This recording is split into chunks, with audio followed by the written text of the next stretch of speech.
Prof. Uceng ya. Dua-duanya judulnya surat keterangan. Jadi bukan surat keterangan. Yang satu surat keterangan, yang satu juga surat keterangan pengganti ijazah. Pakai. Dan ini selembar tanpa seperti ini. Karena tadinya ini kami berharap kan begini. Biasanya yang namanya ijazah ini itu kan ijazah asli. Kita kan di rumah punya kopinya. Nah, yang kami minta dihadirkan itu baru total loss. Gitu loh. Tapi kalau saya bepergian bawa asli, nah apakah kemudian pertanyaannya tidak ada? Itu yang sebetulnya kami tunggu-tunggu ya. Bahwa yang ingin mengetahui ijazah seseorang adalah orang yang tidak waras. Ada pula yang mengatakan bahwa orang yang mempercayai fotokopi ijazah adalah gangguan jiwa atau orang dungu. Dalam peristiwa ini yang dibahas ijazah seseorang mantan presiden yang lulusan Universitas Gadjah Mada yang publik ingin membuktikan keaslian ijazah tersebut. Namun pihak UGM tidak memberikan keterangan yang disertai bukti sehingga semakin gaduh.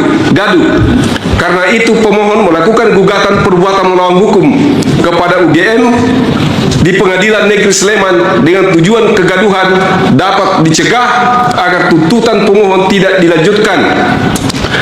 Pemohon mengajukan mediasi agar dokumen yang membuat gaduh masyarakat dihadirkan di pengadilan untuk dibuktikan agar kegaduhan selesai dan pemilik ijazah bersedia atau tidak keberatan ijazahnya diperlihatkan di pengadilan, namun UGM tidak bersedia sehingga pemohon mengajukan permintaan informasi publik namun tidak ada yang memberikan.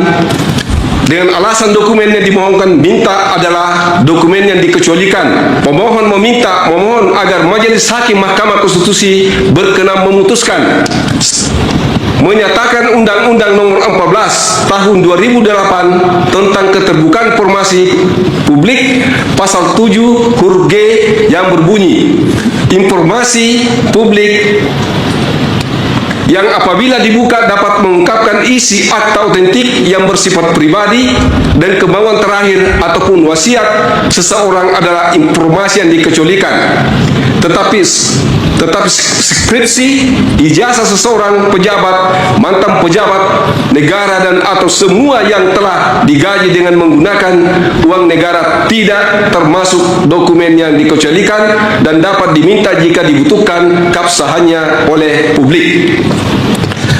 Yang kedua, menyatakan Undang-Undang Nomor 14 Tahun 2008 tentang keterbukaan informasi huruf H angka 5 yang berbunyi catatan yang menyangkut pribadi seseorang yang berkaitan dengan kegiatan satuan pendidikan non formal dan satuan pendidikan non formal merupakan dokumen dikecualikan.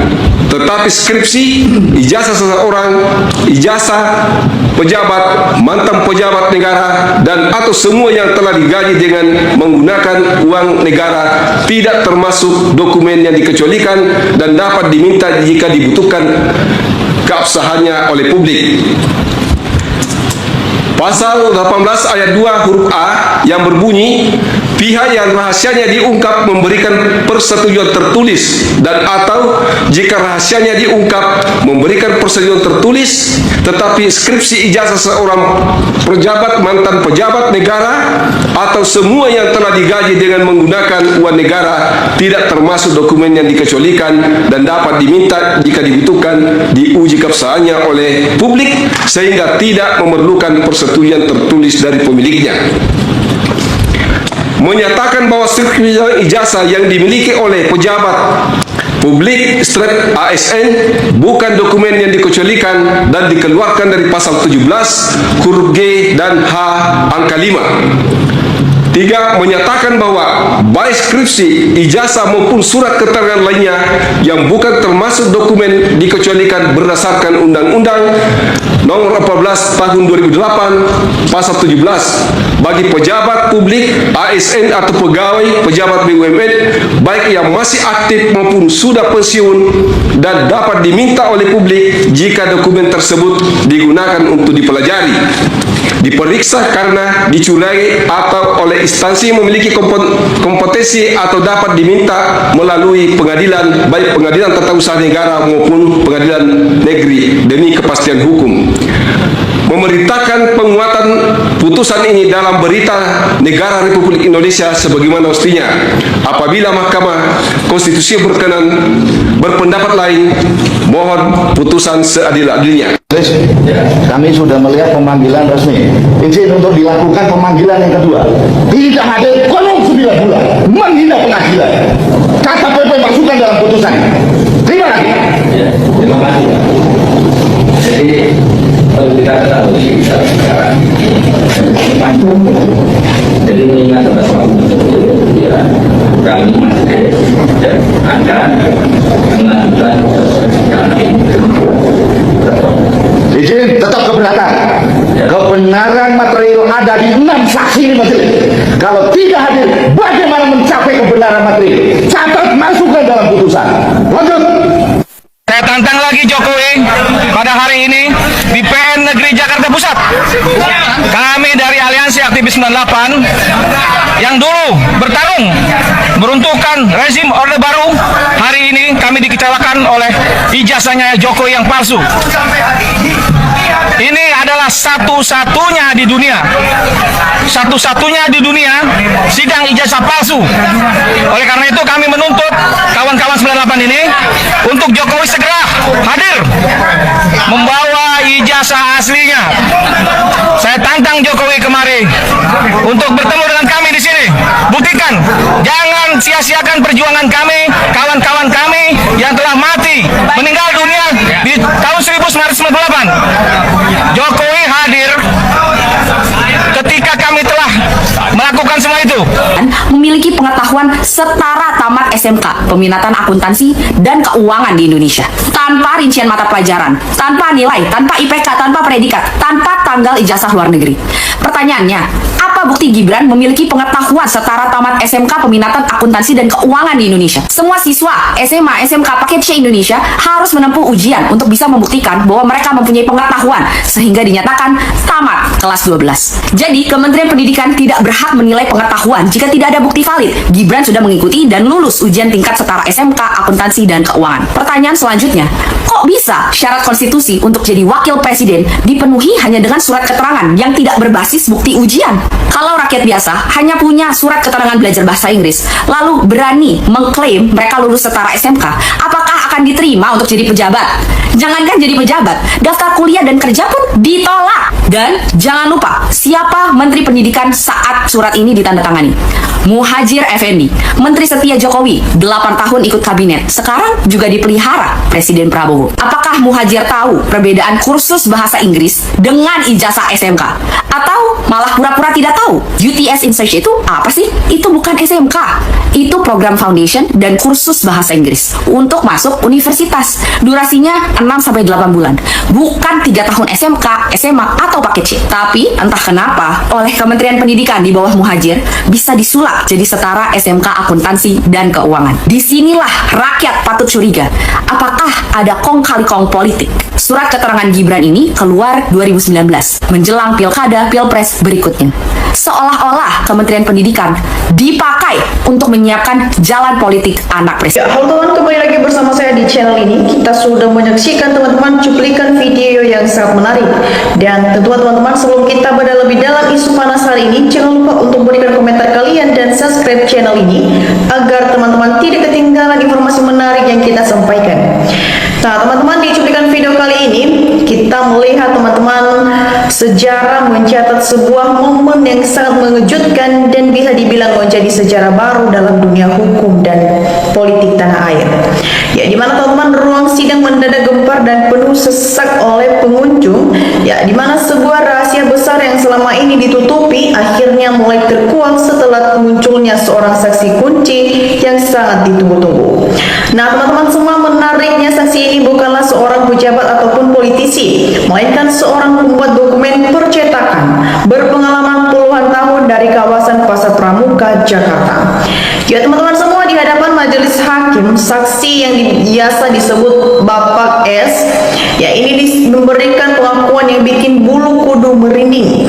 Ya dimana teman-teman di bawah sumpah ia dengan lantang menyatakan, "Yang mulia hakim, saya datang dengan sini untuk jujur.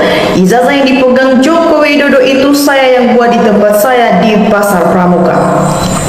Ya, ia mengaku sangat mengenali hasil karyanya sendiri dan menegaskan bahwa dokumen tersebut dicetak di Jakarta, bukan keluaran asli dari UGM Yogyakarta. Ya teman-teman, kronologinya begini. Yang pertama, pesanan tahun 2013, saksi membeberkan bahwa sekitar tahun 2013 menjelang Pilpres, ada seseorang yang membawa contoh ijazah lama UGM dan meminta dibuatkan dokumen yang sangat mirip dengan imbalan uang muka yang besar. Yang kedua teman-teman, ciri khas cetakan. Nah, saksi menjelaskan detail kertas khusus yang digunakan serta noda tinta kecil di sudut kiri bawah Alkitab mesin cetaknya sendiri, sebuah ciri khas unik yang hanya diketahui olehnya. Selanjutnya teman-teman, adanya keganjalan forensik. Nah, di sini yang memperkuat kesaksian ini adalah hasil laboratorium forensik. Ahli menyebutkan bahwa jenis kertas pada dokumen tersebut baru diproduksi tahun 2004 ke atas, padahal klaim lulusannya bertahun-tahun jauh sebelum itu. Ya, selain itu teman-teman, tanda tangan dekan di ijazah tersebut diduga kuat merupakan hasil tiruan dari foto buku tulisan tangan langsung. Ya teman-teman, mendengarkan pengakuan yang begitu terperinci dan didukung oleh bukti fisik bisa kertas cetakan yang disimpan bertahun-tahun oleh saksi, ya kubu pembela pun hanya bisa bertunduk lesu dan tak mampu membantah lagi. Ya, hakim bahkan sampai menegaskan di persidangan bahwa dokumen tersebut merupakan barang bukti pemalsuan. Ya teman-teman semua, dampak hukum dari peristiwa ini tentunya sangat fatal. Jika syarat percalonan terbukti menggunakan dokumen yang tidak sah, maka segala kebijakan, peraturan hingga keputusan hukum yang lahir selama masa jabatan tersebut bisa digugat, dianggap cacat hukum. Ya, kejadian luar biasa ini memberikan kesan moral yang sangat mahal bagi kita semua, bahwa sehebat apapun kekuasaan menyembunyikan sesuatu, pada akhirnya kejujuran akan kebenaran akan menemukan jalannya sendiri untuk terungkap. Ya teman-teman semua, bagaimana tanggapan kalian mengenai fakta-fakta persidangan yang mencengangkan ini? Ya teman-teman, mari kita berdiskusi secara sehat di kolom komentar di bawah, dan jangan lupa teman-teman untuk berikan atau share video ini ke teman-teman kita yang lain agar banyak yang melek akan politik. Ya, di sini juga teman-teman kita melihat di kolom komentar di bawah ada beberapa tanggapan netizen, dan mari kita lihat bersama teman-teman bagaimana perkembangannya. Ya teman-teman, di sini disampaikan oleh teman kita Irwan. Di sini dia berpendapat teman-teman, sampai banyak melibatkan kuasa hukum demi mempertahankan kebohongan ruwet dungu. Ya teman-teman, kita lanjut. Di sini disampaikan oleh teman kita Sawariari. Di sini dia berpendapat teman-teman, benarkah jika benar rakyat akan senang supaya drama nggak kepanjangan, situasi tidak selalu gaduh umek hanya gara-gara satu orang? Ya teman-teman, kita lanjut. Di sini juga teman kita Morgo Tumo memberikan tanggapannya, segera tangkap Pak Hakim Jokowi. Itu jelas ijazahnya palsu, dipastikan Jokowi tidak punya ijazah asli. Ya teman-teman, Mulyadi memberikan tanggapannya, pembela kebohongan tak ada satupun yang diseret ke meja hukum seperti Rektor UGM. Ya teman-teman, kita lanjut. Disampaikan oleh kita Musli memberikan tanggapannya, semoga menyala ini benar-benar menyala sampai kapanpun dan tidak pernah padam karena kezaliman para pejabat biadab. Ya teman-teman, kita lanjut. Nursida Barlian memberikan tanggapannya, kebohongan harus ditindak sesuai keadilan. Jokowi harus dihukum seadil-adilnya atas korban yang sudah menderita seperti Pak Bambang Tri dan yang lainnya, untuk pelajaran dunia pendidikan dan mafia penegak hukum. Ya teman-teman, kita lanjut. Tata Grendra memberikan tanggapannya yang sangat luar biasa, kurang bukti apalagi wahai para penegak hukum yang kami hormati dan kami bayar dari pajak kami.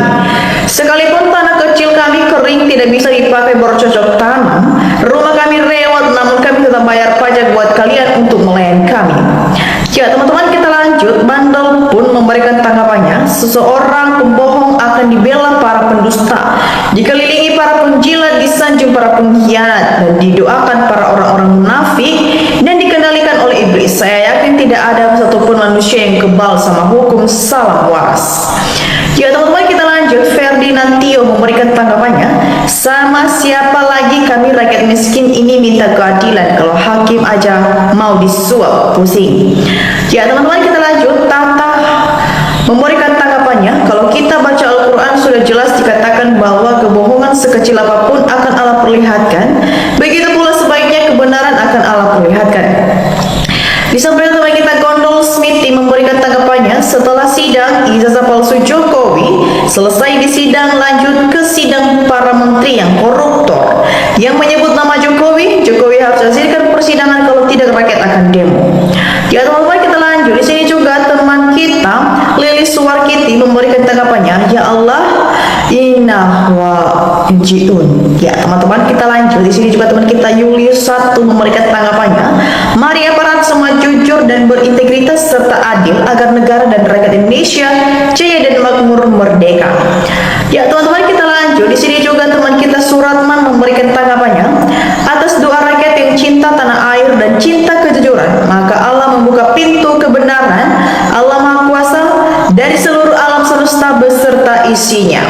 Ya teman-teman, kita lanjut. Di sini juga teman kita Dwi Sri Pujanto memberikan tanggapannya, jika ijazah UGM Joko Widodo palsu, harusnya Pak Prabowo perintahkan Kejaksaan Agung untuk menangkap Joko Widodo ini, baru hebat. Ya teman-teman, kita lanjut. Di sini juga teman kita Trimo memberikan tanggapannya, seluruh rakyat Indonesia berslogan tangkap dan adili Jokowi sekeluarga rezim pelaksana KKN perusak konstitusi terkorup nomor 2 di dunia. Ya teman-teman, bagaimana tanggapan kalian mengenai isu polemik ini dan tanggapan teman-teman kita yang sudah kita dengar bersama? Jangan lupa teman-teman untuk berikan komentar kalian di kolom komentar di bawah. Dan demikian saja teman-teman untuk cuplikan video kali ini. Jangan lupa saksikan video berikutnya yang tak kalah menarik. Salam NKRI harga mati.